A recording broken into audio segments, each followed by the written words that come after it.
Anyway, a good evening and a warm welcome to you all.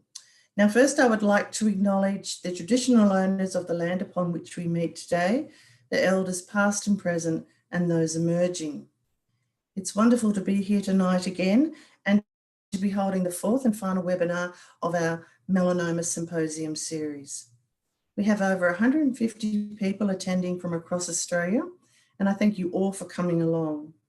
First up tonight, we'll hear from MPA's CEO and then on to our three expert guest speakers. So first, some housekeeping. At the bottom of your screens, you'll find the Q&A function, which will allow you to ask questions anonymously, and we'll do our best to answer as many as we can in the time frame. We will be recording this webinar, which will be published on our website in a couple of weeks. So now I'd like to introduce Victoria Beedle, Melanoma Patients Australia's CEO, who will give you a brief overview of our services. Thank you, Victoria. Thanks, Alison, and thank you all so much for making the time to join us for what is the final webinar of our incredibly successful webinar Symposium Series 2020, which has been designed by patients and carers on topics that matter most. We've been very fortunate to be able to bring to our community some of Australia's best and brightest clinicians and researchers working across many different disciplines, all with a special interest in melanoma. Tonight is no different, and speakers tonight will cover a range of very important topics, including the latest melanoma research, targeted therapy and brain metastases, topics that generate much interest amongst our community of melanoma patients and their families. I'd like to thank our speakers tonight, Professor Scolyer, Associate Professor Menzies and Professor Hong, for their time and expertise, and to thank our sponsors, BMS and Melanoma Institute Australia, who have made tonight possible. I'd like to remind everyone here tonight that you do not need to face a diagnosis of melanoma alone, and there is help and support available through MPA, including the National Melanoma Support Line and a range of support groups. All of our face-to-face support groups have gone virtual, making them safe and accessible. Our closed Facebook now has over 1,900 active and engaged patients and carers providing peer-to-peer support to each other in a very unique and supportive environment. We've recently launched a new closed Facebook support group dedicated to carers. We also have a telephone support group designed for people with metastatic melanoma. And a reminder that we have a brand new telehealth melanoma nurse service, which has been generously funded by Melanoma Institute Australia. And this service supports patients in navigating the health system, accessing available services, and making decisions regarding their health. All of our services are free and can be accessed wherever you live in Australia. Please reach out to us to be connected into our support network. Thank you. I really hope you enjoy this evening and the keynote presentations. And I'd like to add one final thanks to our wonderful facilitator this evening, Alison Button-Sloan. Alison is a fierce advocate for melanoma patients and has done a wonderful job in putting together these webinar series and presenting and coordinating. Thank you, Alison. I'll pass it back to you. Thank you, Victoria. So now we'll move on to our first guest speaker. Professor Richard Scolyer is a Senior Staff Specialist in Tissue Pathology and Diagnostic Oncology at the Royal Prince Alfred Hospital in Sydney. He is Co-Medical Director at Melanoma Institute and Clinical Professor at the University of Sydney. Now, he has a very impressive biography, and I'd like to mention some of his work and achievements. Prof. Scolyer provides a clinical consultation service for the diagnosis of difficult pigmented lesions and receives more than 2,000 cases for opinion from Australasia and beyond annually. Richard effectively integrates his clinical practice with a leading award-winning translational melanoma research laboratory. His record includes co-authoring more than 700 publications and book chapters in prestigious journals such as the New England Journal of Medicine, Lancet, Nature, Cell, Nature Genetics, Lancet Oncology, the Journal of Clinical Oncology, the Journal of National Cancer Institute, and Cancer Discovery, all of which have led to 41,000 citations. Richard has presented on more than 370 occasions at conferences throughout the world. In September this year, he was ranked the world's 7th leading melanoma expert in any field or discipline and the world's leading melanoma pathologist. He was an editor of the 4th edition of the World Health Organization Classification of Tumours, the Skin Tumours volume, in which he was the responsible editor for 3 of the 6 sections and authored and co-authored more than 30 chapters. He has also been invited as a contributing author to 6 other volumes of the WHO classification of tumours, including soft tissue and bone, digestive system, thoracic, female genital tract, and paediatric tumours. Richard is also Vice Chair of the Melanoma Expert Panel of the American Joint Committee on Cancer for the 8th edition of the Worldwide Cancer Staging System. He co-leads the Australian Melanoma Genomic Project, which is part of the International Cancer Genomic Consortium, and he was the lead pathologist for the NIH-funded the Cancer Genomic Atlas Melanoma Project, and he chairs the Melanoma Expert Panel for the International Collaboration on Cancer Reporting. He is the lead pathologist and member of the Overseeing Management Committee, Multidisciplinary Working Party, and author for the Australian Melanoma Clinical Practice Guidelines, and co-lead author of the College of American Pathologists Melanoma Reporting Protocol. Together with other MIA colleagues, Richard has been a chief investigator on 3 consecutive 5-year National Health and Medical Research Council program grants and received multiple personal fellowships from the NHMRC and the Cancer Institute New South Wales. He has been an investigator and advisor on multiple phase 1, 2, and 3 clinical trials and is a frequently sought after advisor to industry. A very impressive biography. But I would like to add, Richard, along with our next guest speaker, Associate Professor Alex Menzies and Georgina Long, were recently named on the highly cited researchers list for 2020. This list is the who's who of the worldwide scientific elite and identifies researchers who have demonstrated a significant influence in their chosen field. And in this case, it's melanoma, of course. A very warm welcome, Richard, and I know our audience are looking forward to your presentation. Wow, thanks, Alison. I don't know where you found all that information out, but it just about take longer than my talk to read all that out. Let me get my talk up. So thank you for those very kind words. And can you see my screen now? Yes, that's good. Well, thank you, Alison, and thanks, Victoria. I'm absolutely thrilled to have this opportunity to speak to the audience today. As a pathologist, I don't get the opportunity to interact directly with patients too often, so I'm thrilled to be able to do that tonight. What I wanted to do is to highlight to you some of the ways in which research can drive improvements in patient outcomes, and also to highlight how you as patients can engage and contribute to research, and tell you a bit more about the work that I do. So at Melanoma Institute Australia, our goal is to deliver on 0 deaths from melanoma.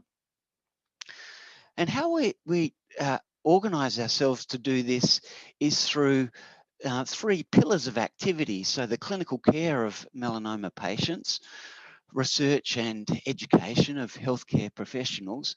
And tonight I want to highlight how research can be used to supercharge efforts to deliver on this goal. So at MIA, Georgina Long and I have organised our team around these 3 pillars, and we have 3 committees of faculty. Faculty are our senior clinicians and clinician researchers and researchers, and they assist us in providing strategic and operational advice related to these 3 areas. And in fact, we have patients who contribute to our committee, so we're very grateful to Michael Armstrong and Craig Lawn, who sit on the education and research committees respectively and provide us with their important perspective on what we're doing. But patients remain at the centre of everything that we do. So, why is research important? So as doctors, as clinicians, when we're looking after or helping an individual patient, what we advise and suggest how they're managed is very important to them as individuals and can have a big impact on how they ultimately do. And when we perform research, usually for that individual patient, the research we do doesn't benefit them, but there's a possibility, and indeed we hope likelihood, that the research will deliver improvements to many, many other future patients.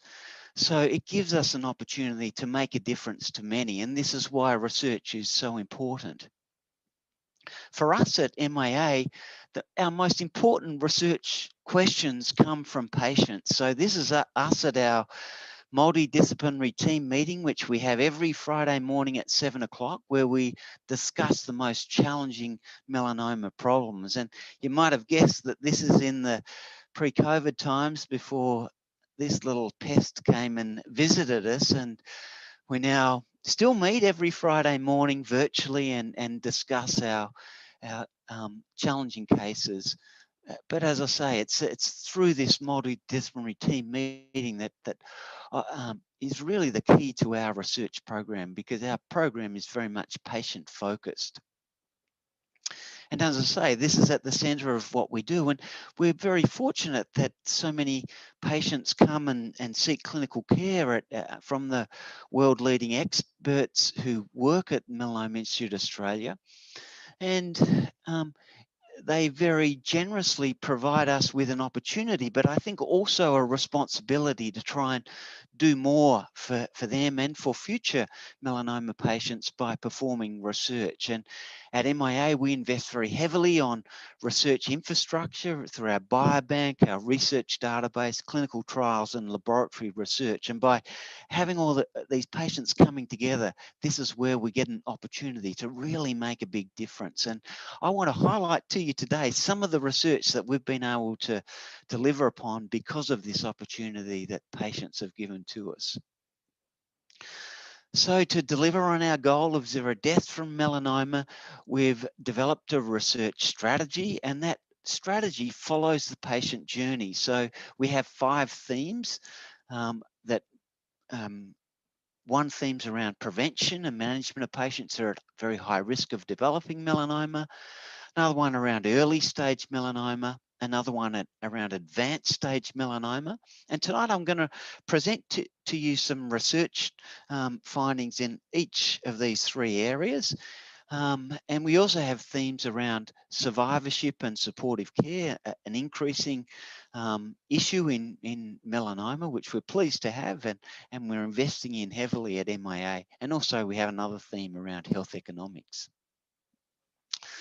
So as Alison highlighted, I'm the co-medical director at Melanoma Institute Australia. My paid employment is actually as a New South Wales government employee at Royal Prince Alfred Hospital. This is what I would like to cover. After making some introductory remarks, I want to address the question about what causes melanoma. Are all melanomas the same? Highlight some new tools that we can use to improve diagnosis and prognosis for patients, and then finish off with a few brief comments about this very exciting area of personalised medicine. So you might think, well, what do I do as a pathologist, and how am I involved in your care. So for many of you as melanoma patients, you may have presented with a skin lesion that you're concerned about, that you might have consulted your doctor who may have examined it, and depending on their level of concern, may have recommended that you have a biopsy. And if a biopsy is performed, that's sent to the pathology laboratory, and in the laboratory we examine it carefully, cut it up and process it in a way that we can examine down a microscope, and that's when it lands on my desk, and me or my colleagues just look at it and interpret about whether what its risk is to you as an individual patient, and we provide a report which assists you and your clinician in deciding on what's the most appropriate next stages of your management. In fact, what we see and report in many instances is a major driver on what would recommend how you'd be managed. And I really want to stress to you, I've said this before, but that there really is a team of highly trained, dedicated people like me who are working behind the scenes, who've got your back, who've got your best interests at heart, and really trying to make a difference to make sure you have the best outcomes possible. When it comes to doing research, we're very fortunate in Australia that patients very generously, in many instances, provide us with tissues and other specimens to perform research in the laboratory. And as a pathologist, I play an important role in the bridge between the patient on the one hand and what's happening in the research laboratory. In fact, there's been some very well publicized examples of where pathologists haven't been involved in research and things haven't worked out as well as you would have hoped because of that. So pathology really does play a vital role in ensuring that high standard multidisciplinary research occurs. I now want to address this question about what causes melanoma, and this is obviously important because if we know what causes melanoma, we can prevent it, and obviously prevention is better than cure. We're fortunate, dating back to great Australian work in the 1950s by Lancaster and Nelson were the first people who recognised that most melanomas were caused by the effects of sunlight exposure. We've known this for many years, but we've been able to hone in on what are the various risk factors for melanoma. And at MIA, we've developed some risk prediction tools. So we've developed a tool related to your risk of developing a first primary melanoma, but also other tools around things like if you've had a primary melanoma, what's your risk of developing a second or subsequent melanoma? And if you have a melanoma, what's its risk of spreading elsewhere? And we've made these tools publicly available at a website and at melanomarisk.org.au. We in fact encourage all Australians to go onto this website and see what their individual risk is. This is me when I type my information on there. So I grew up in Tasmania where I spent most of my life with, I have pale blonde hair, a few nevi. I've had a previous basal cell carcinoma. So how we've developed this calculator is really around the risks of risk factors for melanoma. So for me, my lifetime risk of developing melanoma is 22%. But it really doesn't matter what your risk is. We all have some risk. So even if your risk is, or someone you know's risk is a lot lower than this, we really encourage them to look up the calculator, but use that to have conversations with healthcare professionals about the importance, no matter what your risk, of practicing sun smart behaviour to reduce your risk further, because no matter what that risk is, you still may develop melanoma. Now I want to highlight to you some of the research breakthroughs that have happened over the past decade related to some of our research, and I'm going to delve into molecular pathology, and to get there I'm going to give you a quick crash course on this area, so bear with me for a second. So all of our cells within our body have a genetic code known as DNA, which is illustrated here on the top left-hand side of the screen. And its DNA is formed as chromosomes in the nucleus of cells, and this is what's known as your genetic code. And it's formed by a double helix, this sort of circular movement, and the two strands of the helix are joined together by these bonds. We call these base pairs, and it's when this double helix unravels that we're able to read the genetic code. And when that genetic code is read, our body can then transcribe that code and use it to make proteins. So 3 of these base pairs are used to code for what we call amino acids, which are the building blocks of all proteins, and those proteins get built within cells and form proteins, which basically are used to all functions within the body. They control and influence them. You can get changes in this genetic code, and this can lead in different proteins being formed, or changes in that structure of the protein, and that can cause it to have abnormal functions. In some instances, can actually cause cancer to develop. One of the commonest genes that's involved in having a mutation and having an abnormal form is the BRAF gene, which codes for the BRAF protein. And the commonest mutation that we see is a mutation in position 600, and the normal T or thymidine residue at this site is replaced by an A or adenosine residue, and this codes, instead of the normal valine that's coded for at this location, it codes for a different amino acid, glutamate, and we call this the V600E mutation. And when you have this mutation, it causes what we call constitutively activated BRAF protein. So this schema is a normal cell, or this signaling pathway we call the MAP kinase pathway is present within all cells of the body. This is in fact in a melanoma cell that has a BRAF mutation.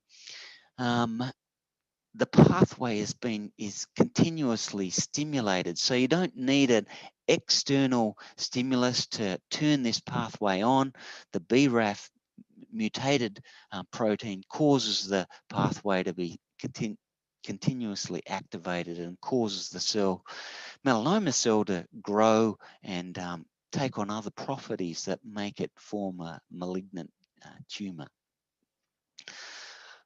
Fortunately, these days, Alex Menzies and his very capable colleagues have now developed drugs that can block this abnormal protein and block the proliferative activity that's driven by this abnormal BRAF protein. And as Alex will no doubt tell us about tonight, usually combined with a MEK inhibitor, which blocks the next protein downstream in this signaling pathway. Now, I'm going to now highlight some of the work that's happened in melanoma is what causes a melanoma. So this is some work from the Australian Melanoma Genome Project that I co-lead with Nick Haywood, Graham Mann, and James Wilmot. So this slide looks very complicated, but I'm going to talk you through it. So each vertical line within this slide represents an individual patient. There's 183 patients. And if we look first of all at the top part of the screen, the patients group into 2 different groups. So you can see a group on the left-hand side, there's a lot more grey than is present on the right-hand side. And what grey stands for is what we call C to T transitions. This is when in the patient's DNA, they've had mutations that have changed from C to T. And the most common cause of this is related to ultraviolet light damage. And these tumours are actually showing an ultraviolet light UV damage signature. If we look down the bottom, nearly all of these patients had cutaneous melanomas. So their melanomas were on the skin surface, which is exposed to the ultraviolet light. So that's what's causing their melanoma to develop. Whereas those on the right-hand side don't have so much of this signature. And if we look down the bottom, these are actually different types of melanoma. These are melanomas that we call acral or mucosal melanomas. Acral melanomas are melanomas that occur on the palms and soles, and mucosal melanomas are melanomas that occur on wet surfaces of the inner linings of the body, the mouth, genital, anogenital region being the commonest sites. So uncommon types of melanoma that are not caused by ultraviolet light. And if we look down the bottom at the part of the slide I've highlighted here, when we look at the mutations that have actually occurred within the DNA, when we look at the context with which they've occurred, so what the base pair is on either side of the mutated gene using this, what we call whole genome sequencing, we can delve even deeper and to see what part of the ultraviolet irradiation has caused the damage to occur. So is it related to direct ultraviolet light damage? Is it related to oxygen-free radicals that have been released as an effect of ultraviolet irradiation, or is it related to pyrimidine dimer formation that's a damaged product related to ultraviolet light damage? So, you know, we can get these clues from looking carefully at the patient's genetic code, their DNA footprint gives us clues about what's causing them. So all these cutaneous melanomas caused by ultraviolet light irradiation, but the non-cutaneous melanomas, there's a whole lot of other genetic footprints that we can see within the tumors. And in fact, some of these footprints have never been described in any tumor ever before, some of which we don't know what causes them, but we're working very hard to try and find that out, because if we can understand what their cause is, then we're in a position to be able to prevent those tumors from happening. I wanted to highlight that James Wilmot just on Tuesday received the New South Wales Premier's Award for most highly cited research paper related to this particular research project. And the beauty about it was that these genetic codes that we've developed from all of the patients, these have been made publicly available, so researchers all around the world are utilising Australian melanoma patients' data to perform and value add to our research, and has really transformed the melanoma field. In fact, I'm very proud of James Wilmot. He joined us as a tumour bank officer in 2006. He subsequently did an award-winning PhD, and now he's first author and a world-renowned researcher, first author in Nature, world-renowned researcher, and heads our translational research lab. So, you know, really a great Australian researcher. One question I've often asked is, what about in children? What causes the melanomas in children? And in fact, when we've looked at young adults and adolescents, we still see the same ultraviolet light DNA damage signature in these young people. And so ultraviolet light is the principal cause of melanoma, even in young adults and adolescent patients. It's different in patients less than 10, but unfortunately melanoma is very uncommon in those patients. Why do they actually get melanoma? It's likely because they've inherited some genes that make them particularly prone to not being able to repair the damage that's been done by the ultraviolet light. Next of all, I want to address this question about, are all melanomas the same? So that's what we've thought in the past, that melanoma could develop by different pathways, but basically all roads lead to Rome. But we now know that that's not true. So I've highlighted the fact already that there's a common subtype of melanoma has the BRAF V600E mutation. Another common subtype of melanoma, which was really discovered here in Australia, was where there's another mutation in this same area, this critical area in the BRAF gene at position 600, where there's a second change in the genetic code where you get a valine, instead of valine, you get a lysine amino acid forming, which we call V600K mutation, which is another common mutation in melanoma. In fact, when the first clinical trials were done for melanoma patients, these patients with this V600K mutation were excluded, and it was because of work that was done here in Australia, including work led by Alex Menzies, that allowed these patients to get on these clinical trials, and we were able to show that they respond really well to BRAF inhibitors as well. So in this work, we were able to show that BRAF mutation is much more common in younger patients compared to older patients. Most of the BRAF mutations in young patients are V600E. And while V600K mutations account for about 20% of BRAF mutations overall, they're more common in older patients. And this is a very important finding of Alex Menzies as part of his PhD that he did under the supervision of Georgina Long and I here at MIA. And Alex, as Alison highlighted, is another one of our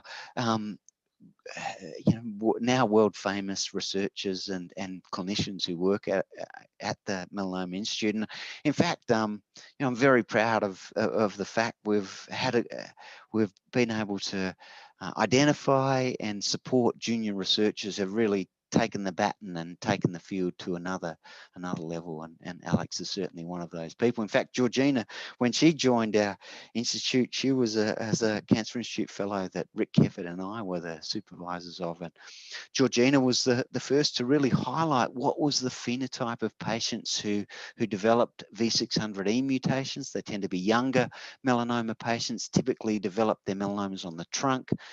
And when we look down the microscope, they have a characteristic morphology that we can recognize. And in contrast to the V600K mutant melanomas that Alex highlighted, particularly in older patients, typically occur in the head and neck region. And when we look down the microscope, have a different morphology, and typically patients have very bad sun damage, as is highlighted by this blue solar elastosis that we see here. In fact, there's also differences in how strongly these two different types of BRAF mutation stimulate the MAP kinase pathway that I showed earlier. In fact, how well they respond to BRAF inhibitor therapy. So the V600E mutant tumours stimulate the pathway more strongly than the V600K mutant melanomas. And in fact, the V600E mutant patients respond a bit better compared to the V600K to BRAF inhibitors. But in contrast, V600K mutant tumours have a higher mutation burden because they're related to chronic sun damage, and they tend to respond better to immunotherapy than the V600E mutant tumours. So I think we now know that melanoma is not one disease. There's various melanoma subtypes, and if I use this map of flight paths as an analogy, if we think of London as a melanocyte, the melanocyte can take various flight trajectories and land at different spots, and these are our different melanoma subtypes. And in fact, in our WHO classification of skin tumours, we've recognised that there's 9 distinct pathways or melanoma subtypes so far, but there are in fact other subtypes within those groups, and no doubt we'll identify more as we move forward. But these do have importance now for patients as far as their management and prognosis goes. I now want to highlight some new tools that we have for determining diagnosis and prognosis that has come about through research that patients at MIA have enabled us to do. So to make a diagnosis, usually we examine tissue down the microscope, and once we've made a diagnosis, our second most important task is to really determine how bad or aggressive, how risky that melanoma is. And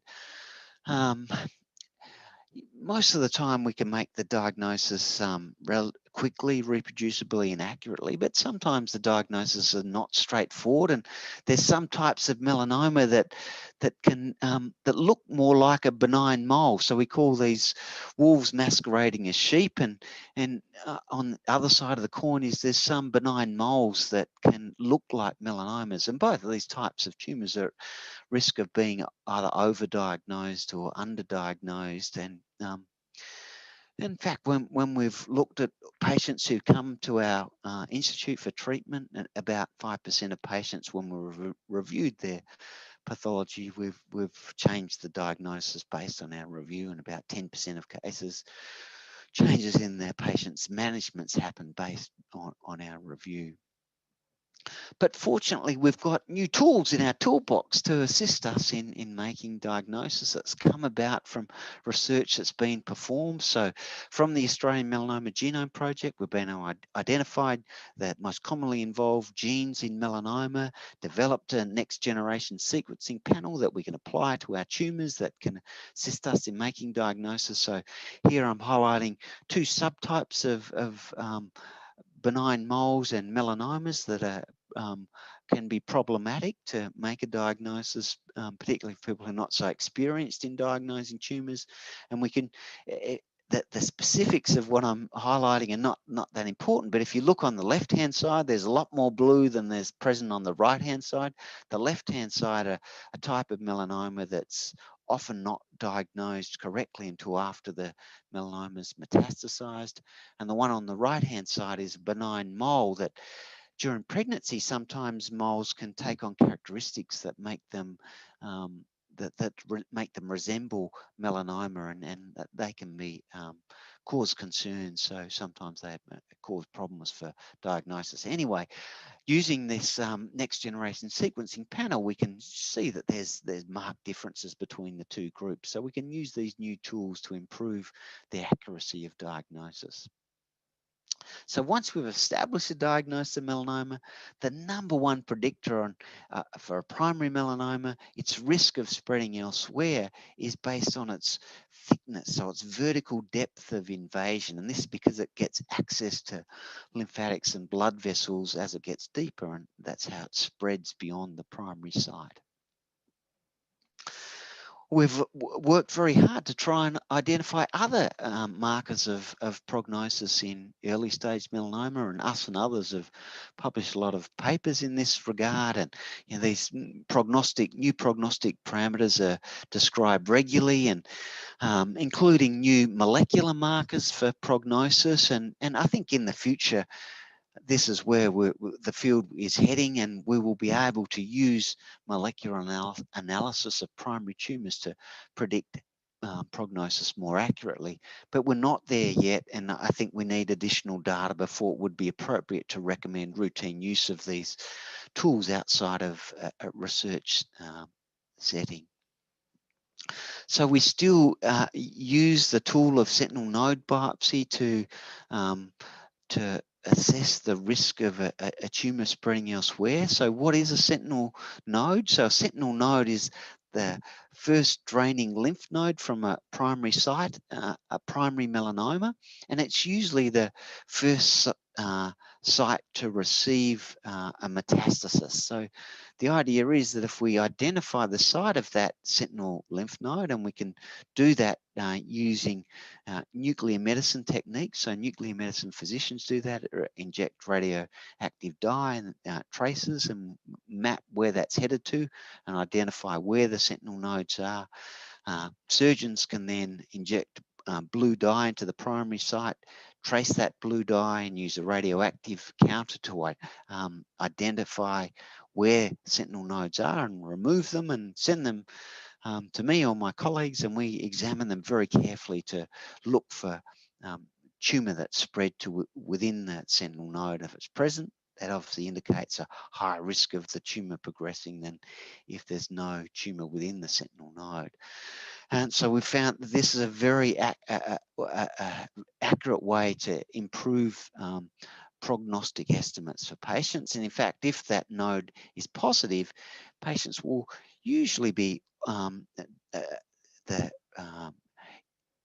issue of their risk, if they're offered adjuvant therapies, as Alex will tell us about later on tonight, those therapies can reduce the risk of the disease coming back in patients who've got a positive sentinel node. It's been suggested, well, perhaps do we need to keep doing sentinel node biopsy? Can we use all of the features that we can tell out of by looking, examining the primary melanoma carefully? Would that negate the need to do a sentinel node biopsy? So we've assessed this question, and the bottom line is that there's, even if we put together all of the parameters that we report on the primary melanoma pathology, still there's a benefit to the additional information we get from sentinel node biopsy, and that's what's highlighted in this graph here. So the dotted red line quantitates what that benefit is in improving your prognostic estimate by doing sentinel node biopsy.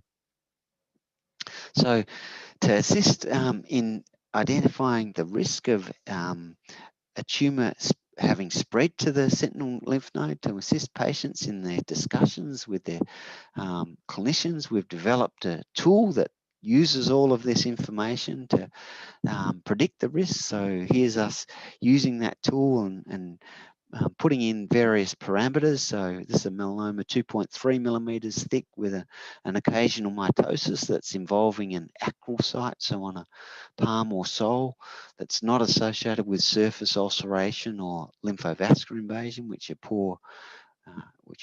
factors that increase the risk of metastasis. This is what the risk is of that particular tumour metastasising, and that can assist you in your discussions with patients.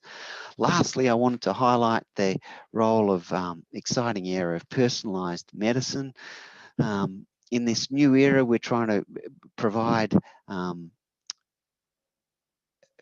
to give patients the best treatment at the optimal time to give them the best chance of having favourable outcomes. Traditionally, we thought of the tumour as being the main thing that influences outcomes, but we now know that the microenvironment in which the tumour sits is also very important, as is host immunity. And in fact, environmental factors also influence outcomes of patients. So in this program, what we can do is take biopsies of patients before they're given therapy, analyze, give them the therapy, and some patients will have good outcomes, some patients will have poor outcomes, and we can analyze their tumours and group them into their good and bad outcome, and develop a signature which can be used prospectively to identify patients who are likely to have good outcomes and bad outcomes. And then when we get a new group of patients, test their tumour out to see if they've got the good signature or the bad signature. If they've got the good outcome signature, we can give them standard therapy. But if they have a poor signature, so suggesting they won't respond to standard therapy, we can utilise our personalised immunotherapy program to identify what's going to be the best clinical trial for them to go on, what's likely to be the best drug therapy that'll give them the best chance of getting a favourable outcome. So that's what we're working on very hard at the moment to do. We're very excited about what it's likely to be able to deliver for our patients, particularly those who don't respond to standard therapies or develop resistance to them. And lastly, I wanted to briefly mention some further exciting work that we've been doing, looking at the role of the microbiome in influencing responses to immunotherapy. So, if you have poor, what we call microbial diversity, which was related to not so good diet, you tend not to respond so well to immunotherapy, and indeed you're at higher risk of getting adverse immune related adverse events if you do have therapy, if you have a low microbial diversity within your stool microbial environment. And ultimately, if you have the worst or the least amount of diversity in your microbiome, you're most at risk of not only being a poor responder to immunotherapy, but also developing toxicity. So, in fact, these are the patients who we really don't want to give give immunotherapy to. So this is an exciting additional form of research that's happening at the moment, and we're very hopeful that in the future we will be able to provide dietary manipulation to improve responses to immunotherapy and reduce the risks of toxicity. So that brings me to the end of my presentation. So I've tried to highlight to you the role that pathologists play in your care and performing melanoma research.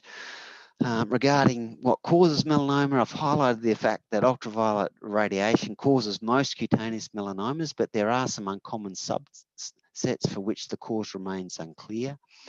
I've highlighted the fact that melanoma is not just one disease. There's many multiple subtypes of melanoma that need to be managed and treated differently. We've got new tools that can improve the accuracy of diagnosis. Sentinel node biopsy remains an important tool in risk stratification. And we have this exciting new era of personalised medicine, which we hope will improve outcomes further, particularly in patients who are resistant to standard therapy. And lastly, I wanted to thank patients and their families for their generosity in supporting our research program, because in most instances, they themselves aren't the beneficiaries of the research, but it's future generations of patients that are coming through. So thank you very much for your attention, and apologies that I've gone a little over time.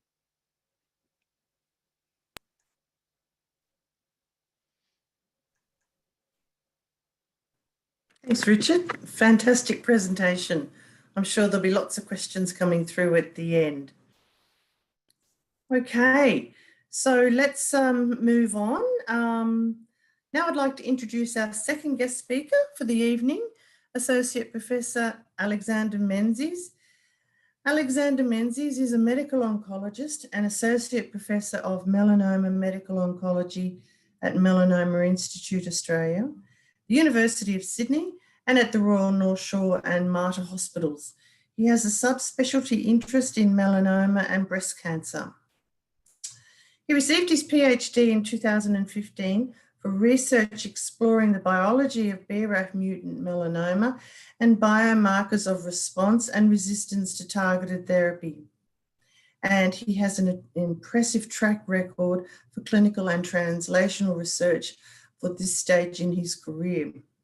Since 2009, he has been an investigator on over 100 sponsored and investigator-led phase 1, 2, and 3 clinical trials of systemic therapies in melanoma and breast cancer, and in the last 5 years has over 100 publications with more than 6,000 citations in journals such as Nature, Lancet Oncology, Nature Communications, the Journal of Clinical Oncology, the Annals of Oncology, and Clinical Cancer Research. And I would like to add, in 2018, he received the New South Wales Premier's Award for Outstanding Cancer Research Fellow. So Alex supervises PhD students, conducts several investigator-led and sponsored trials in melanoma and breast cancer, and importantly, he manages the important melanoma oncology clinical and biospecimen databases at MIA that underpin clinical and translational research. He serves as a faculty member and research committee member at MIA, is chair of the Department of Cancer Medicine at the Mater Hospital, and is chair of the Melanoma and Skin Group for the Clinical Oncology Society of Australia. Alex has co-established an international clinical research collaboration network between several major Australian, American, and European melanoma centres,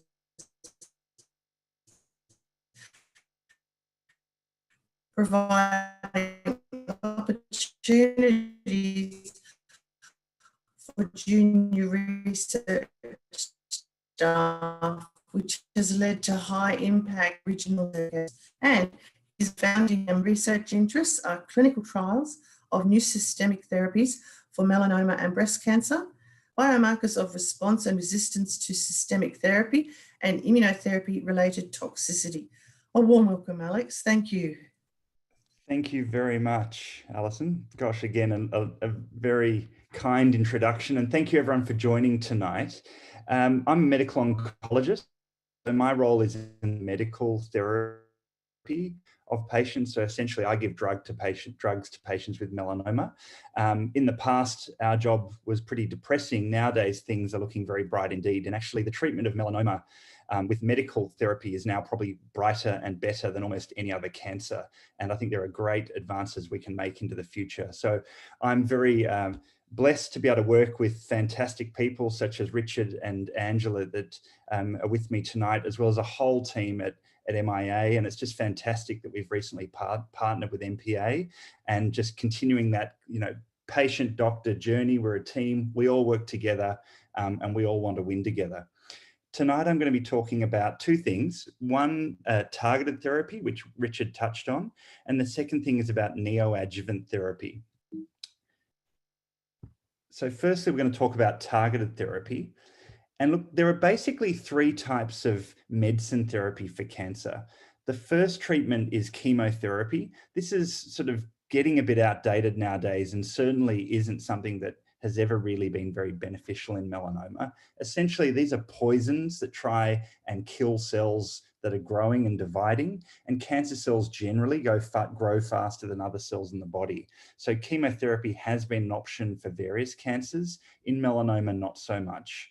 The second thing, which is what many of you will have heard about, some of you may know about even through personal experience, is immunotherapy. This is where we're essentially trying to harness your own body's immune system to attack cancer. And there's already been a presentation on that in this series, so I will only very briefly touch on that tonight. The main other area that's been particularly impressive for melanoma is the development of targeted therapy. So targeted therapy tries to exploit certain features of cancer cells that are different to the other cells in the body and specifically try and block that to stop that process happening. And this has been a big breakthrough in melanoma. As Richard explained to you before, there's a growth pathway that occurs in all cells in the body, but is overactive in melanoma. So what happens in normal cells in the body is a hormone, this little red triangle, can bind to a little, what's called a receptor on the surface of the cell. And then there's a cascade of signals that very orderly and regulated signal down through various proteins down to the center of the cell to coordinate cell growth and survival. This pathway is overactive in the vast majority of melanomas, and it's due to mutations or changes in some of the genes in BRAF here and NRAS, which is a type of RAS, and we'll talk about that a little bit later. When we look at melanoma, Richard showed you quite a complicated slide. I'm going to break this down to something a bit more simple, more what we use and look in the clinic. And this was a study performed one of our medical oncology fellows several years ago, looking at patients that presented to clinic in Australia with advanced melanoma and the makeup of their melanoma. And it showed that a large proportion of patients, so nearly 40%, had this mutation in this gene called BRAF. And this has been where the biggest breakthrough in targeted therapy has happened for melanoma so far. As Richard showed you, the BRAF gene is here, and normally at position 600, there's this base called T. It switches to A and you get this V600E mutation. This was a huge breakthrough in the development of the understanding of melanoma, and quite quickly drugs were developed to try and block this mutation. The drugs that we have at the moment are only appropriate for people that have BRAF mutant melanoma. And as Richard explained, about 40% of people have it. There are certain clinical associations, such as young age generally for the classic V600 mutation, the primary site and chronic sun damage. And as Richard explained briefly, there are some clinical phenotypes of patients that typically fit with a V600E BRAF mutation or a V600K or other rarer mutations. So younger patients, less freckles, a higher nevus count, tan easily, intermittent sun exposure. These often fit with the BRAF V600E mutation. Older patients, often men with chronic sun damage and a melanoma that began in the head and neck region, often have a BRAF V600K mutation. So what happens when you have either of those mutations? This BRAF protein is turned on all the time and it fires off all the time. It doesn't need signaling from above to turn it on, and it ignores any attempts to try and slow it down. So the tumors, the cells are growing fast and they keep growing, and that's what happens in melanoma. We can block this protein with BRAF inhibitors. These are tablets, and these were the first targeted therapies developed for melanoma. So these try and block the abnormal BRAF protein just in the melanoma cells. The abnormal protein is only in the tumor cells, and these drugs block that protein there. When you block it, it turns down the pathway. There's less growth of the cells, and often those cells die. So this is a nice slide trying to show you what happens in patients with metastatic melanoma where it's spread around the body when you start these BRAF inhibitors, these BRAF inhibitor tablets. This patient's symptoms get better very, very quickly. Even within hours, patients can notice that they feel significantly better. When we first developed these drugs, and we were part of the first in-human trials of these drugs when I was back at a registrar at MIA, we noticed that some patients that were very unwell, needing lots of painkillers, for example, within 6 hours, they felt fantastic and were sort of wanting to leap out of bed and not needing to take any pain relief. So the symptoms get better very quickly. A patient's performance status, this is an overall assessment of how they feel. You know, are they out and about all day? Are they need to spend, you know, half the day resting, sleeping? These got better very quickly as well. When we did a PET scan, this is a scan that looks at the sugar uptake of the cancer cells, the activity of the cells. Those scans got better very, very quickly. And then the tumor cells also shrank when we looked at a CT scan. By about week 8, we could see that the tumors had shrunk quite quickly. These responses were far faster than we see with chemotherapy in other cancers, and really were quite striking. In advanced melanoma, when we gave the tablets to people, nearly everyone responded. So this is what we call a waterfall plot, and every bar is a patient. This is a change in the measurement of their cancers on their tumors based on a CT scan from beginning to the first scan. And you can see that most of the people have a shrinkage, that's a falling of the size of their tumors, including a group down the right here that have a complete disappearance of all the melanoma on scans. There's a very small proportion of people that don't respond to these tablets that have BRAF mutant melanoma. So nearly everyone responds up front to these tablets, which is great, particularly if people are really unwell when they first get diagnosed. One of the problems though, like a lot of treatments with oncology, is that these treatments stop to work after a while. So this is what we call a survival curve. You have two groups of patients. These were patients on chemotherapy, which was the old way we treated melanoma. It wasn't good, and we don't really do that anymore. And this was the BRAF inhibitor tablets. And you can see when you start, these are people that had their melanoma treatment wear off and their cancer was growing. And as you go on, more and more people, sadly, are having their melanoma start to grow again. When you gave the tablets, their melanoma was kept under control for longer, but over time, they too had their melanoma start to grow. And it meant that after about 6 months, the tablets didn't work anymore. So whilst we had really good response rate initially, the problem with this was after a while, the tablets started to wear off. The next thing to talk about targeted therapy was, well, it wasn't all plain sailing. It wasn't as if these treatments had no side effects whatsoever. By and large, the side effects with targeted therapy were very mild, and they often involve things like skin rash or skin reactions. When I told you before that the tablets block the mutant or the abnormal protein just in the cancer cells, we worked out that in normal cells that have a normal protein, when we give this tablet, it can actually paradoxically turn on the pathway faster in normal healthy cells. And what happened here is you could get what we call hyperkeratosis, or like calluses on the soles of the feet and the palms of the hands. You could get these less important warty-like growths on the skin. And sometimes we could even see squamous cell carcinomas, which are generally not very risky, but annoying locally aggressive skin cancers that often are just simply removed with surgery. But we did see these things happening, and far more often than we used to see in melanoma patients that have obviously had a lot of sun exposure. We saw a lot of itchy or frustrating rashes that were very self-limiting and not too much of a problem. But one thing we also saw with one of the BRAF tablets in particular is that people got very sensitive to the sun.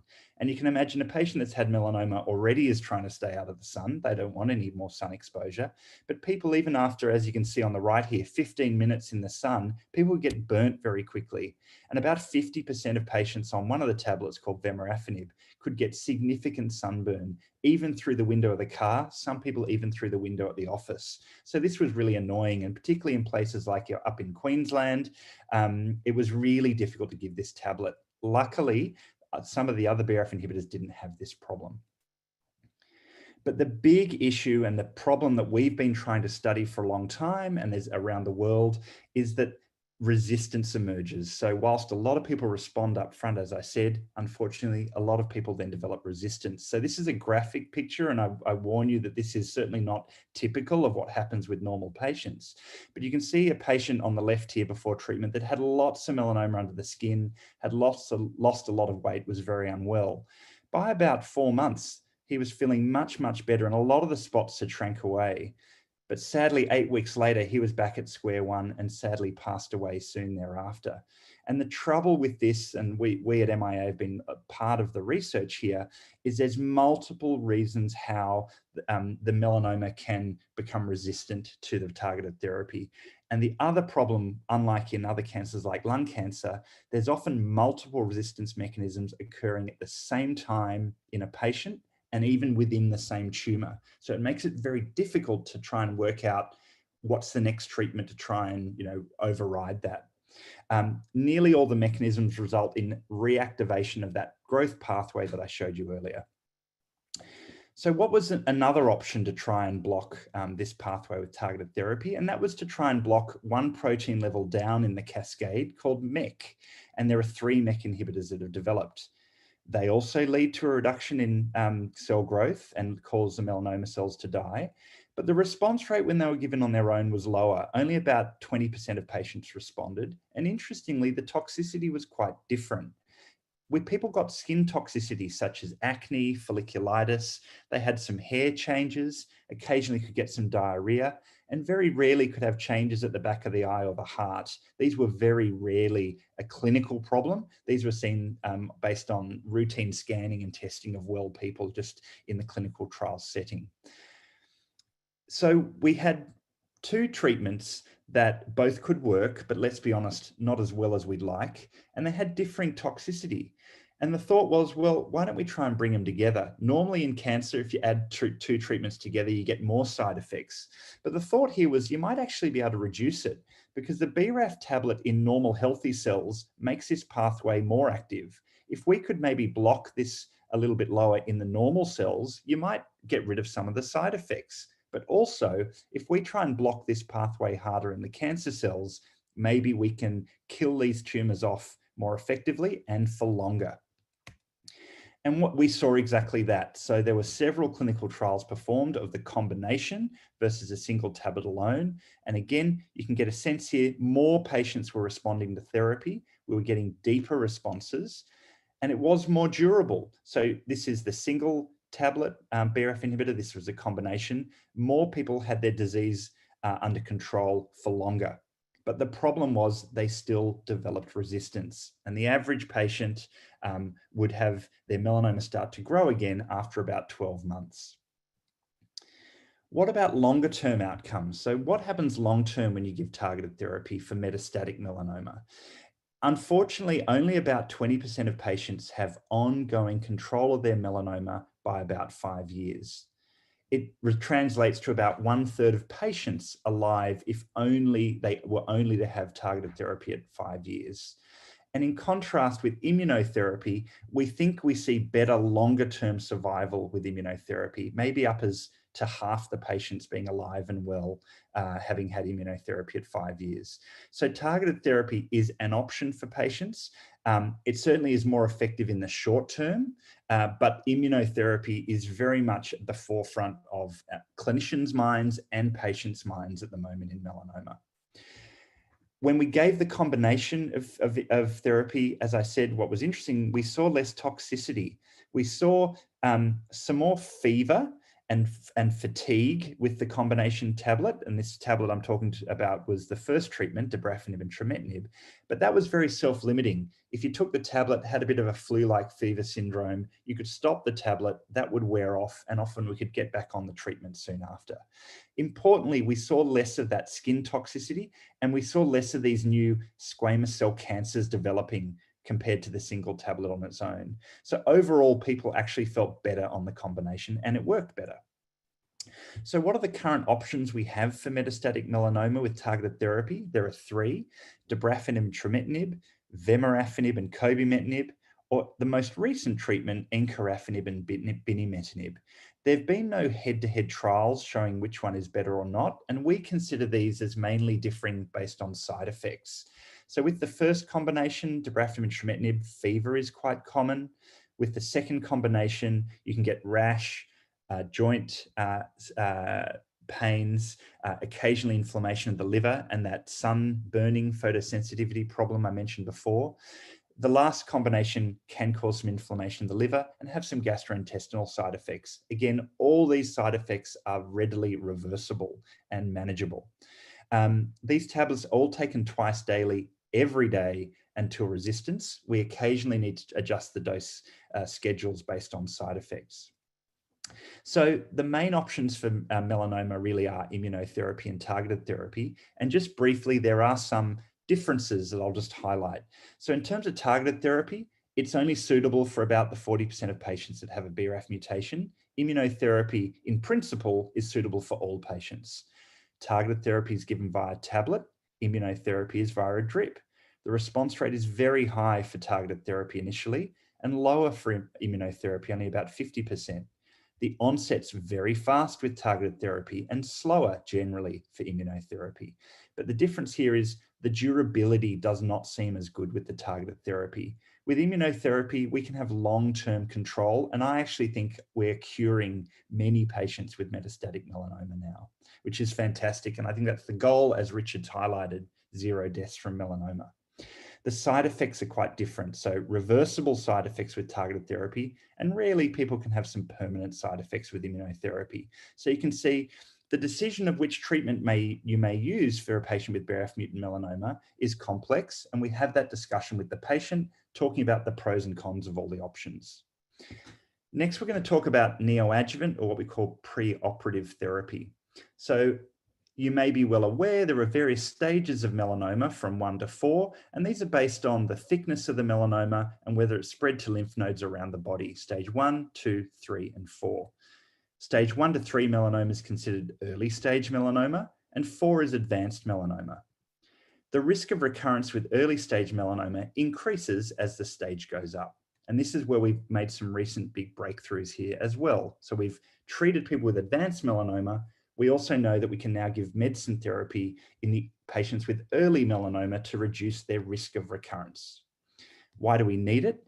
As you can see on the left here, based on the stage of melanoma, 3A is the least risky stage 3 melanoma, often with microscopic deposits of melanoma in those sentinel lymph nodes Richard mentioned, up to patients that have multiple bulky lymph nodes. You can see the risk the survival from melanoma, if we, in an era where we just did surgery and didn't really have very effective treatments, was relatively poor, even as low as only 24% at 10 years if you had bulky lymph nodes involved with melanoma.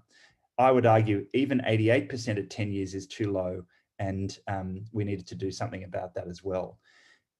Furthermore, even with people that didn't have melanoma that travel to the lymph nodes, these people are still at risk of melanoma recurring and sadly dying from melanoma. So there's a lot more work to be done in this space.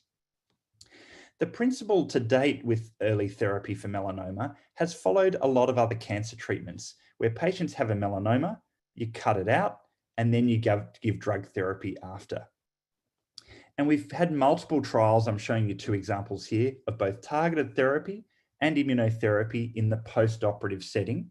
And you can see the bottom lines here are what we call the placebo curves. This is what we used to do. We just observe people. And the top curves are when you give the drug. And essentially, you're getting more people alive and recurrence-free for longer when you give medicine therapy after surgery. And there's about a 50% reduction in the risk of recurrence. But I'll argue that's not good enough. So taking targeted therapy as an example here, there's a bunch of people, if we treat everyone up front, that we're never going to recur anyway. There's a group of people that even if we give the drug therapy, their melanoma comes back.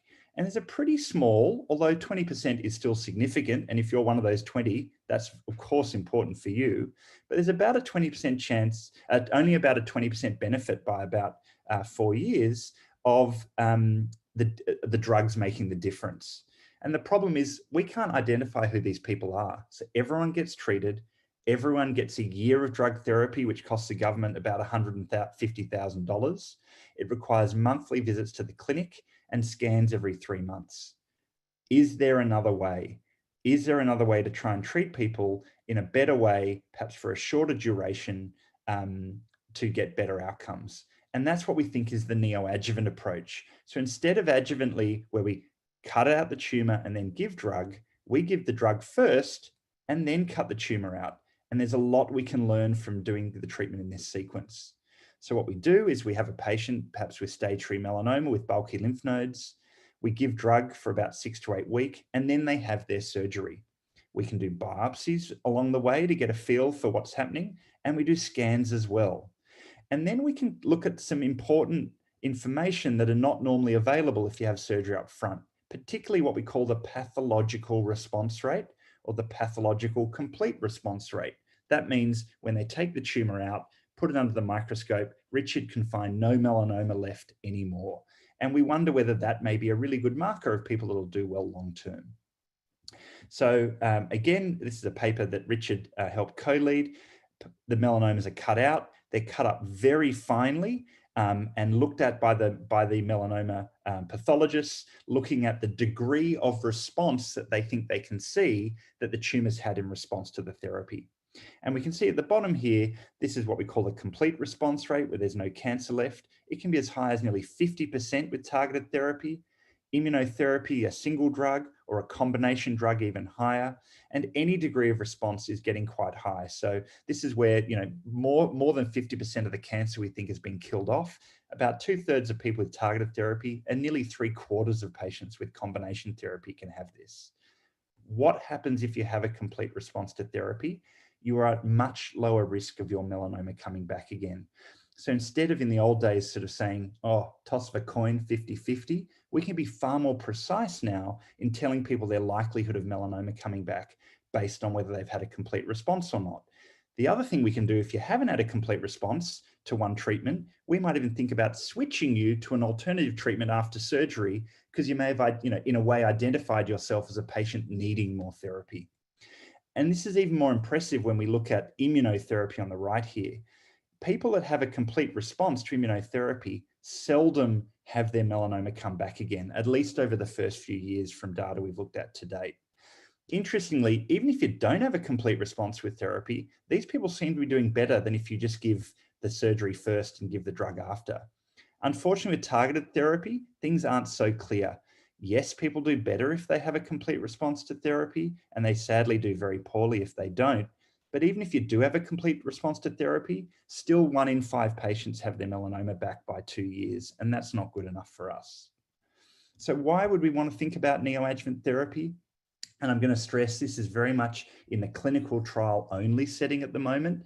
We hope to have this treatment routinely readily available for patients outside of trials in the near future. But some of the advantages are you can have shorter treatment and you could get that tailored prognosis. That means you get personalized, tailored follow-up. And if you don't respond very well to the first treatment, we can switch to an alternative treatment. It's like a second crack to try and beat this. The potential disadvantages, there have been concerns that maybe people might progress on the drug therapy before surgery. We haven't seen this with the targeted therapy. But we have seen it on occasion with immunotherapy. But interestingly, if people do have their melanoma grow in that 6-week period on the drug therapy, often it's spread around the body. And we don't actually think that had we done surgery 6 weeks ago, we would have necessarily prevented that happen, because probably those seeds had been sown around the body before the patient presented to the clinic. The other potential disadvantage is there may be some toxicity, particularly if we're giving the combination immunotherapy. And as you may have heard before, when we give 2 immunotherapy drugs together, you get more side effects. But a lot of new concepts are coming in this space, and there's a group that we are part of all here at MIA called the International Neoadjuvant Melanoma Consortium, a nice long name. And we're trying to pool efforts around the world with our patients in tow, partnering to try and make big breakthroughs here. So we're going to run a clinical trial of preoperative versus postoperative drug therapy. We are running trials where we do less surgery. Instead of cutting all the lymph nodes out, we give the drug, just sample one, and if that's enough, we don't do any more surgery, which is great in terms of side effects from surgery. We're doing trials with personalized neoadjuvant therapy, a bit like what Richard presented before. And we think this is a better way to develop new drugs. We can develop them faster and cheaper, and we really want to accelerate drug development in melanoma, but also cancer. So that's a bit of a whirlwind tour through targeted therapy and neoadjuvant therapy. I'd like to thank you for joining me tonight, and thank all the teams at MIA and MPA. On the right, here's a poster of the medical oncology group at MIA wearing their Game on Mole t-shirts that no doubt many of you have seen. And I really would like to thank all our patients, families, friends, and carers. We cannot do this work without you. So thank you. Thanks, Alex. I have lots of questions for you at the end.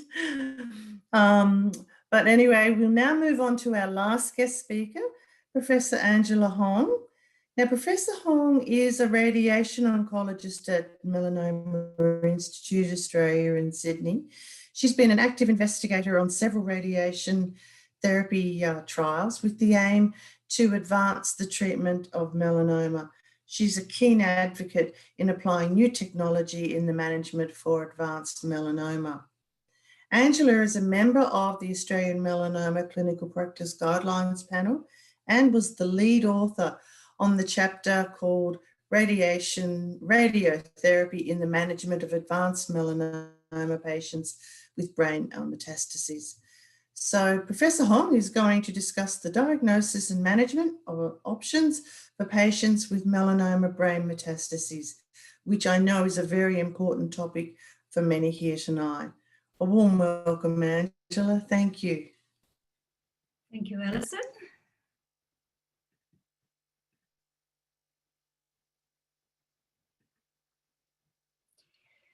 Thank you for the introduction. So what I'd like to do over the next 20 minutes or so is talk to you about diagnosis, management options for patients with melanoma brain metastases. So I'll go through the incident, how do the brain metastases get there, symptoms, investigation, and different treatment options. So how common is secondary melanoma in the brain? So for someone with a thin primary melanoma with no evidence of lymph glands having the melanoma, it's actually not common at all. However, for someone with stage 4 disease, 25% of them will actually have secondary in the brain at the time of the first diagnosis of the stage 4 disease. And somewhere along the journey, 50% would develop secondary in the brain. We classify or stage melanoma by T and M stage. So M stands for metastasis. So M0 is when there's no evidence of any secondary anywhere in the body. M1A is when there was secondary in the skin, soft tissue, or distant nodal sites. M1B is in the lung. M1C is in other internal organ. But when it comes to brain metastasis, it's actually the highest stage, M1D.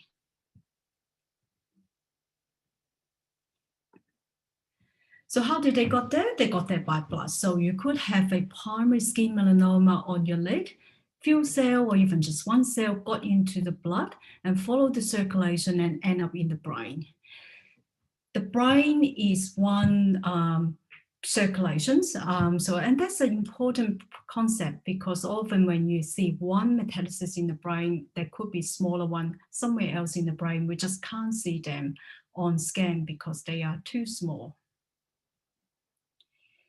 So we look at the brain by using either CT scan or MRI scan. So a CT scan is a CAT scan, looks like this, and it's a very good quick scan. So if someone comes through emergency with symptoms, headaches, we can do a scan very quickly, 2 to 3 minutes with contrast, and you can get a quick look at what's happening in the brain. However, MRI scan can give much more details in terms of the size, the number of metastases, and the locations. So this has no radiation, using magnetic field, and it's very good at looking at the brain structure and soft tissue. And this is what MRI scanner look like. Has what we call a tunnel. So it's very small, and there's a coil that go over the head there. You don't actually feel the radiation or the MRI scan, but it's very noisy. Not everyone can have an MRI scan. So for example, if you have a pacemaker or metal implant anywhere near the brain, you can't have an MRI scan. So the panel here on the left show you a CT scan of the patient came in not feeling great with headaches, and a CT scan you can see one deposit here and a second one here. The next day we did an MRI scan to have a better look at what's going on in the brain. So you can see the same 2 lesions. However, you can actually see the smaller one that we could not see on the CT scan. So MRIs can give you a lot more details. So melanoma brain metastasis actually have a range of presentations. Could be something very small that we can only see on MRI scan, and it's not causing the patient any symptoms. Could be a single, just one large metastasis causing lots of local symptoms, or could be multiples in many parts of the brain, front and back, left and right. In terms of symptoms, so patient can have no symptoms, so what we call asymptomatics, and we found the secondary in the brain because we did a scan to fully stage the patient. Or the patient can have very general symptoms to rather sudden onset, and that's usually due to bleeding. And melanoma has a tendency of bleeding into the metastasis. The general symptoms are related to a higher pressure inside the brain, so what we call increased intracranial pressure. And you can see on this MRI scan here, so if there's a large brain metastasis, and in the surrounding area, this dark gray area is what we call swelling. In fact, you can see the brain structure is slightly pushed to this side here. And so patient can experience headaches, nausea, and vomiting. And patient can also have focal symptoms depending on the location of the brain metastasis. So it could be speech problem, feeling a bit weak, or double vision. In terms of general management, we use simple analgesia for headache. Short-term steroid tablet is very good in terms of reducing the swelling and works very quickly. Some patients might need an anti-epileptic to stop or reduce the risk of developing a seizure. And we advise patients do not drive a car whenever there is a new diagnosis of brain metastasis. Now, in terms of management of brain metastasis, is truly a multidisciplinary team input. So there's 3 main ways of treating melanoma brain meta: surgery, radiotherapy, and drug treatment. We often, during our team discussion, we talk about possible clinical trial that might be suitable for the patient. What is the best combination and sequencing? Do we do surgery first before go with drug, or do we use drugs and radiotherapy at the same time? And we also consider the patient preference as well.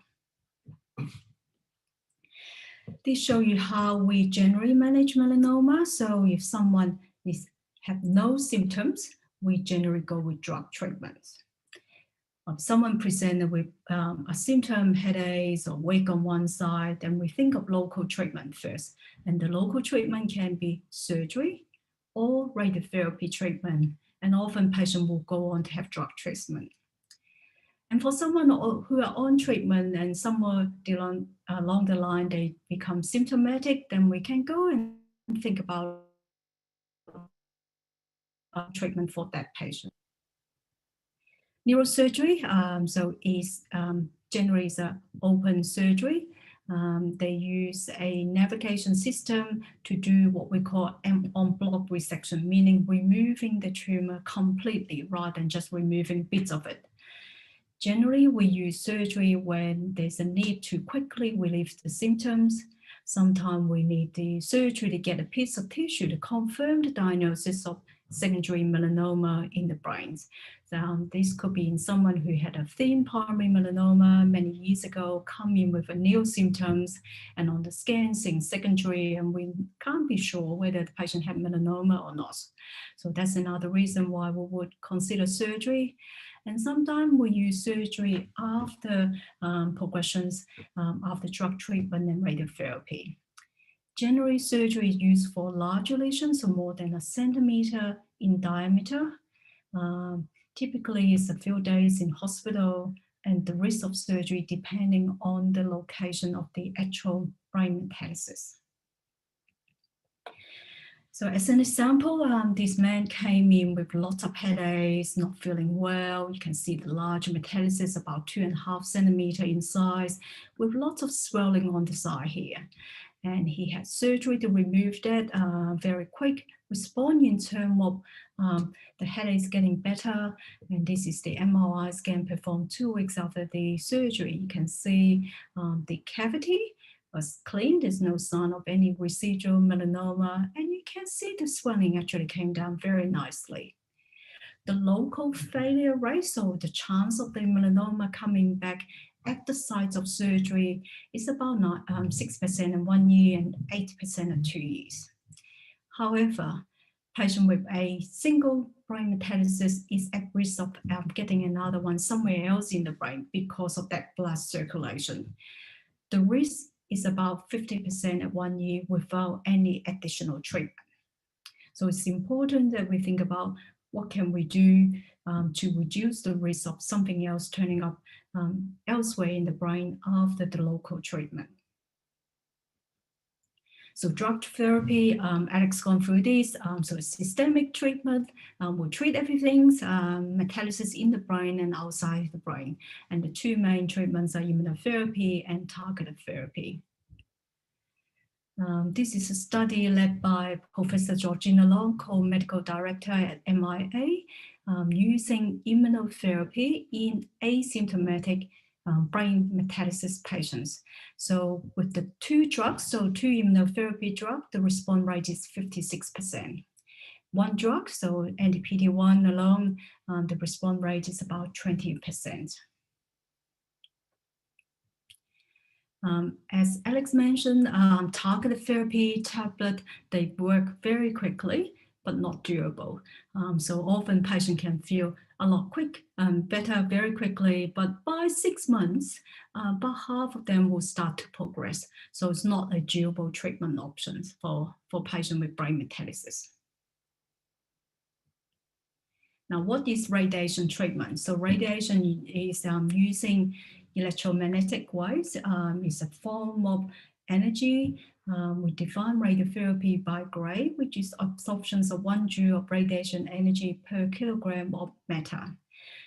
So the electromagnetic waves is a range from TV, radio, microwaves, ultraviolet light, and radiation we use is down here. So it's very short wavelength ionizing radiation. The 2 main mechanisms of action, one is direct DNA damage. So directly hitting the DNA destroy the cell ability to reproduce. So healthy cell can repair the DNA damage, but cancer cell cannot. The second mechanism of action is indirect damage. So the radiation interacts with the water in the body and generate free radicals. And these free radicals can then go on to cause the damage in the cancer cells. in terms of radiotherapy machines, you probably all heard about proton, gamma knife, linear accelerator, cyber knife. So are they all the same? So what I like to explain to patients is they are all very, very good machines. They can all get you from A to B, but most important thing is you need a good driver, someone who can navigate, know the right time to start the engine and take you from A to B. So pretty much all machines are very good in Australia. Stereotactic radiosurgery, or SRS, is probably the most common way we use radiotherapy in looking after the patient with melanoma brain metastasis. This is the face mask we use. So we no longer use a full face mask or use a head frame. It's an open mask, so it's not covered over the eyes or the nose. And the patient lie in the bed, X-ray come out from the machine.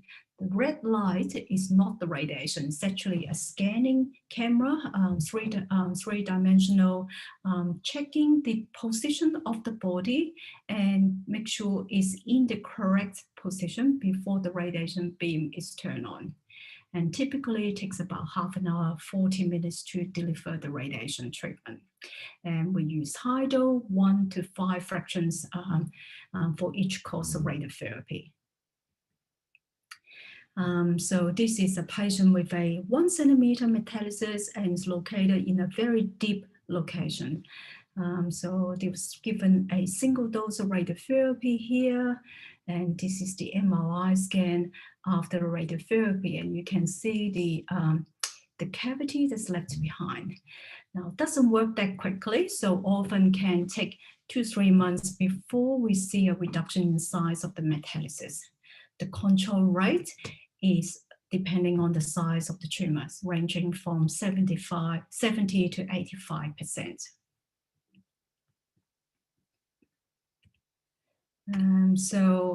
This is a lady with a larger metastasis. Even though I said larger brain metastasis, we prefer to have surgery, but sometimes the location is just too deep or too risky that surgeon would not recommend an operation. In fact, this lady already had surgery before, and she had another metastasis, not really suitable for surgery because of the location, and she was given 5 fractions of radiotherapy over 2 weeks and responded very nicely, fairly gradually over a year with a reduction in size of the brain metastasis. We can treat more than 1 brain met at a time. So this is a patient undergoing a course of radiotherapy with multiple brain metastases, or treated in the same setting. The treatment time is still about half an hour each time. And there's actually good data to support using radiotherapy up to about 15 brain metastases in terms of providing a durable response. Whole brain radiotherapy is another form of radiotherapy to look after patients with brain metastasis. We use it less often now, so this is giving a full dose of radiotherapy to the brain. And we use this when patients have multiple metastases, despite having drug treatment, surgery, or stereotactic radiosurgery. And typically is 5 to 10 treatment over 1 to 2 weeks. And each day is still about 10-20 minutes each day. There have been 2 advances in terms of delivering whole brain radiotherapy. The first is using a drug called Momentum. This is a tablet that we normally use for patients with Alzheimer's disease. And clinical trial has shown that using this tablet at the same time of whole brain radiotherapy can minimize the impact of radiotherapy on the neurocognitive function. So it's 1 tablet a day for 6 months. The second advance in whole brain radiotherapy is using hippocampal avoidance whole brain radiotherapy. So this is when you give the full brain radiotherapy, you deliberately avoiding the hippocampus, which is 2 very small organs in the middle of the brain. And again, this has been shown in a very good large clinical trial showing that using hippocampal avoiding whole brain radiotherapy can minimize the declines in cognitive functions such as the executive function, memory, and learning at 4 to 6 months after the whole brain radiotherapy. just showing the hippocampus. So it's very two small organ in the middle of the brain there, and they are responsible for short-term visual and verbal memory. So when we give whole brain radiotherapy, we can give a nice even dose and sparing these two structures. So managing patients with melanoma brain metastasis is complex. Cancer Council Australia has a clinical guidelines showing analysing the evidence, recommending the best treatment approach for patients with melanoma brain metastasis. And one of the main points is multidisciplinary care. And it said multidisciplinary care should be considered in the management of all patients with stage 3 and 4 melanoma. And that is a very important point. And so this is the MDT, multidisciplinary team at the MIA. We meet every Friday morning at 7 o'clock, go for 2 hours, and often we discuss about 15, 20 patients. And it's not just the clinicians, pathologists, Richard here, showing us the pathology. We have radiologists, often the radiologists will look through 5 or 6 scans over a year, showing us individualization, which one is responding, which one is getting bigger. We have researchers in the team, dermatologists, specialist surgeon, neurosurgeon, lung surgeon, all providing input. And despite COVID time, we still meet every Friday at 7. So on that note, I'll stop here.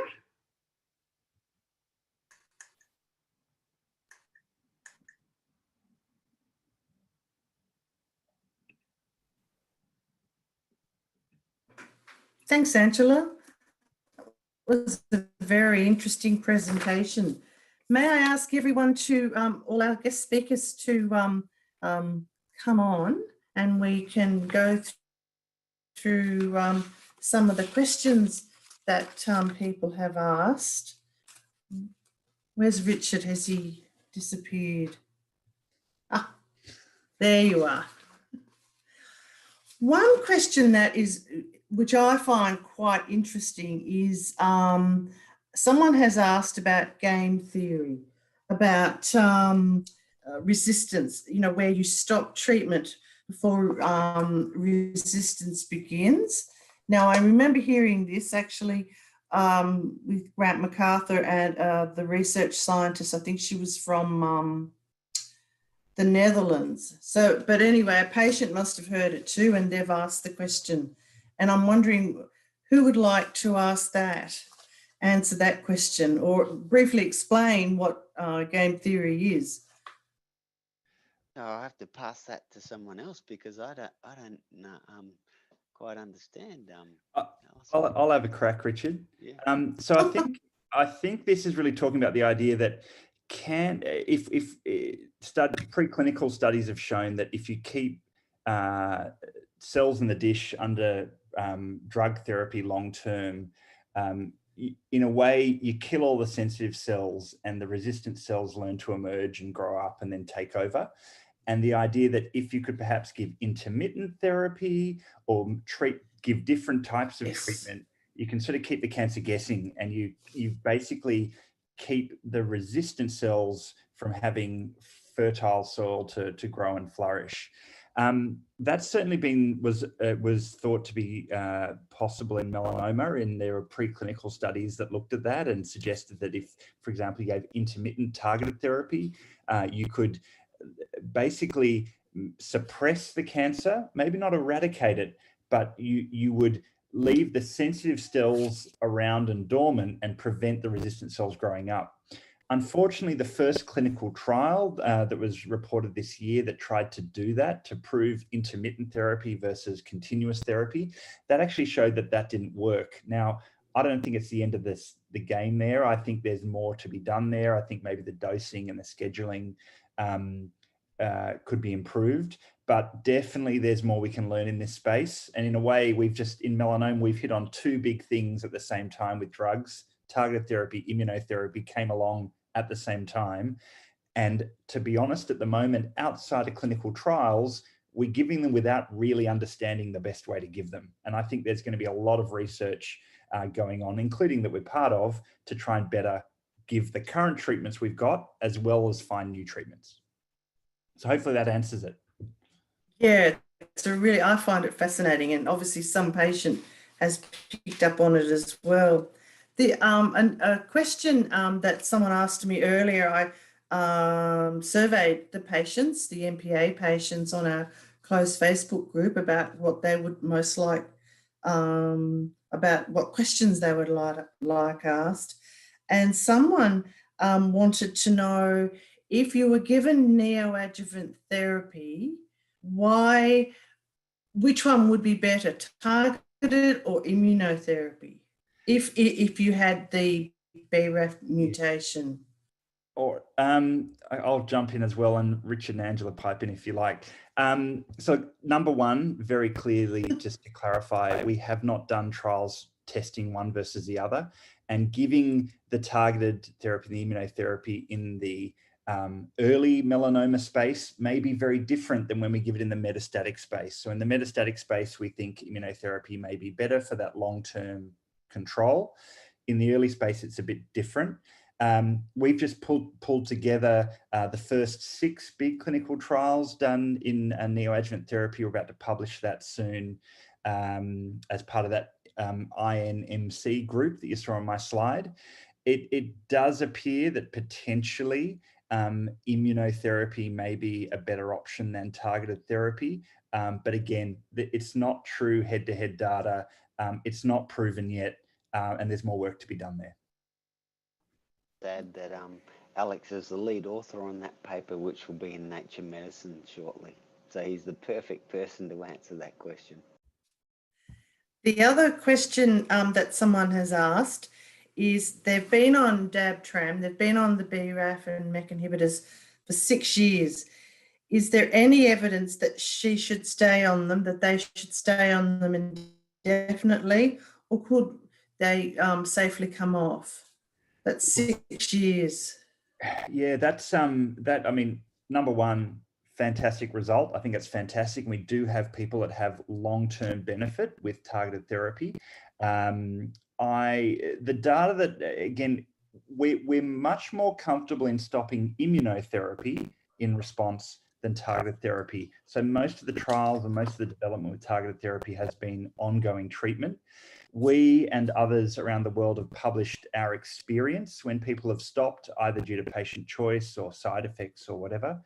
And usually that was after about 2 years, and about 50% of patients remain melanoma free, and 50% of patients had their melanoma reawaken. They could go back on to targeted therapy and it could work, or they could switch to immunotherapy.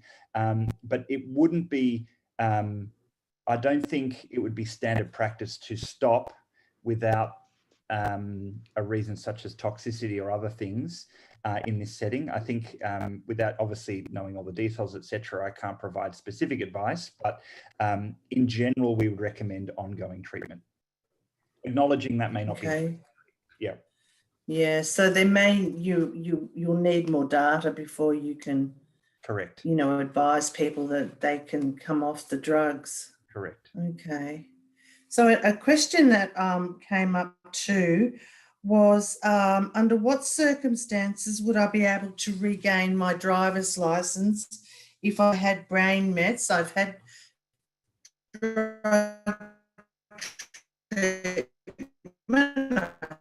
could have had radiotherapy treatment, and I'm now negative. Would one of you sign off a patient to go and get their driver's license back?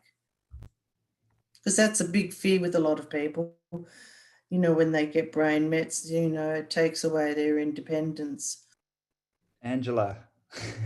Sure. Yeah. No. We advise patients. In fact, anyone with a new diagnosis of brain tumor, whether it's melanoma or primary brain tumor, shouldn't be driving. It's for their own safety and everyone else around them. So after neurosurgery, the rule is 6 months, no driving.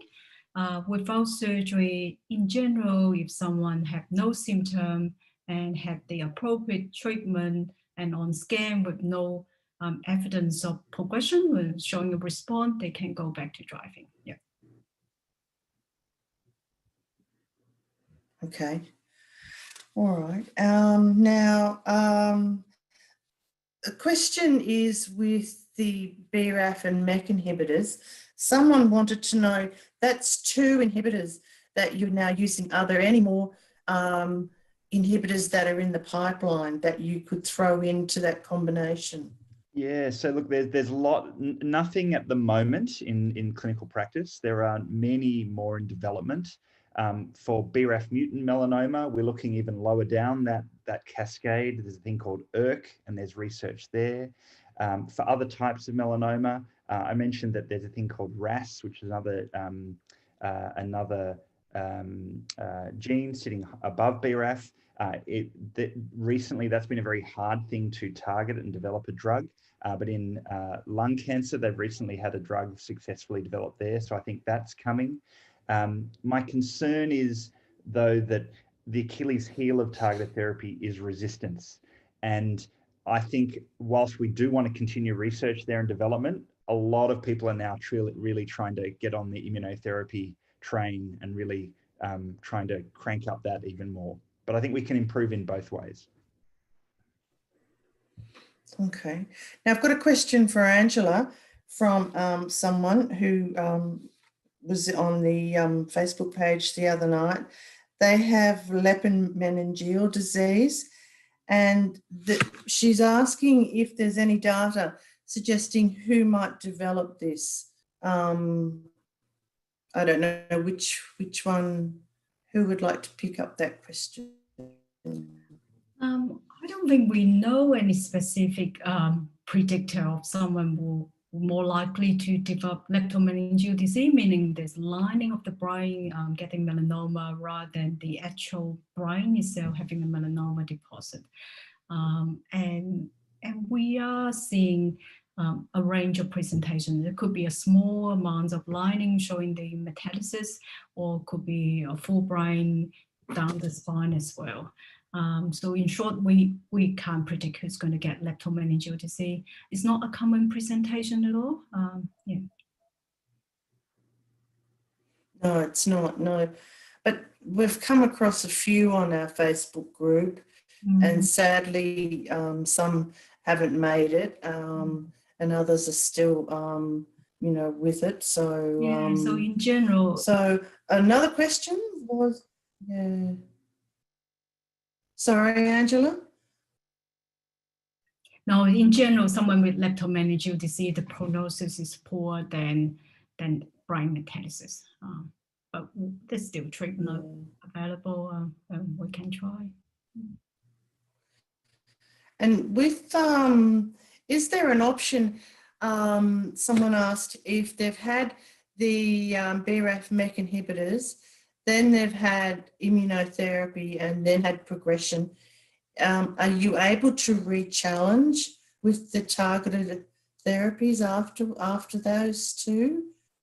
So there are data that support re-challenging with BRAF MEK. So if you had the target therapy and you go off it for a while and go back on it, you can respond again. Unfortunately, in Australia, the PBS, which is what funds the drugs here, don't permit necessarily going back and forth off tablets. Clinical trials were always a great option in this scenario and upfront, because if you have treatments on clinical trials, that is PBS agnostic. But really talk to your clinician. Generally, we can find a way. Generally, we can find a way for retreatment to happen. Yeah. And what is the difference? People often say nivolumab, one of the immunotherapies, is better than Keytruda, or the other way around. What